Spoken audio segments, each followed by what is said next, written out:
السلام عليكم ورحمة الله وبركاته. الحمد لله رب العالمين، والصلاة والسلام على رسوله الكريم وعلى آله وصحبه أجمعين. أما بعد، فأعوذ بالله من الشيطان الرجيم. بسم الله الرحمن الرحيم. يا أيها الذين آمنوا لا تتخذوا يهود والنصارى أولياء إلى آخره।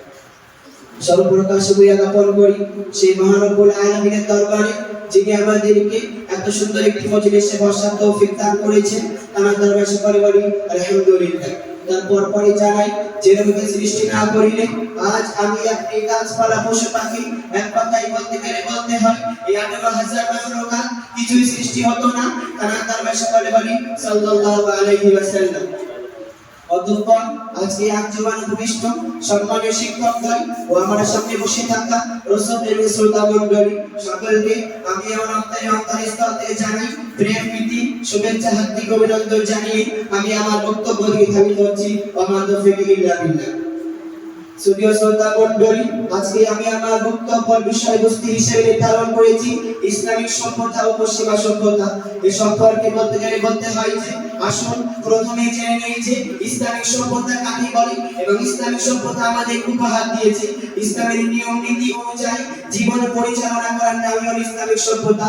যখন সারা দুনিয়া জুড়ে ছিল অন্যায়, অত্যাচার, অনাচার, যখন মানুষ অন্যায়, অত্যাচার, অনাচার সামান্য বিষয় নিয়ে হানাহানি কাটাকাটি লেগে থাকতো, যখন সারা দুনিয়া ছিল অসভ্যতার মধ্যে, এমন এক কাজের মধ্যে বিশ্বনবী সাল্লাল্লাহু আলাইহি ওয়াসাল্লাম আরো বড়তে আহ্বান করে।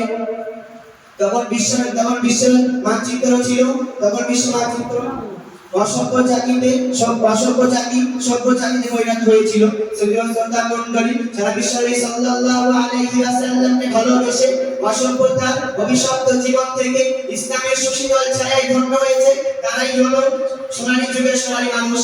রাসূলুল্লাহ সাল্লাল্লাহু আলাইহি ওয়াসাল্লাম তাদের সম্পর্কে বলেছে আসহাবিকান নুজুম বিআইহিম ইহতাদাইতুম ইহতাদাইতুম। শ্রোতা মণ্ডলী, পশ্চিমা সভ্যতা আমাদের এই শিক্ষা দেয় যে সমাজে চুরি ডাকাতি এসব নিষিদ্ধ, কিন্তু এই সমস্ত ঘটনা এই বর্তমান সমাজে আমাদের মধ্যে হয়ে চলেছে। যে ঘটনা আমাদের কাশি উঠে ওঠে, যে ঘটনা আমাদের বাকরুদ্ধ করে দেয়, সমাজে এমন কিছু নিকৃষ্ট ঘটনা ঘটেছে যে ঘটনা জাহিলি যুগের ইতিহাসকে হার মানিয়ে দিয়েছে। ইসলামিক সভ্যতা এরকম কাজ কখনো করতে পারে না। প্রিয় শ্রোতা মণ্ডলী, পশ্চিমা সভ্যতার দিকে তাকালে দেখতে পাই পশ্চিমা সভ্যতা আধুনিকতার নামে আমাদের দেশের যুবক যুবতীদেরকে মহত্তলা করে দিচ্ছে।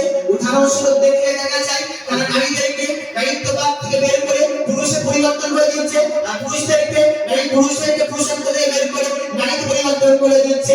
সাথে সাথে এখানে শেষ নয়, সাথে সাথে সমাজের মাঝে নাইট ক্লাব দামি আবাসিক হোটেলের মাধ্যমে সমাজ যুবক যুবতীদেরকে মহত্তলা করে দিচ্ছে। শ্রোতা মণ্ডলী, সুতরাং আমাদের উচিত পশ্চিমা সভ্যতাকে মনে প্রাণে গ্রহণ করা এবং ইসলামিক ইতিহাস পশ্চিমা সভ্যতাকে মনে প্রাণে গ্রহণ করা এবং পশ্চিমা সভ্যতাকে মনে প্রাণে গ্রহণ করা এবং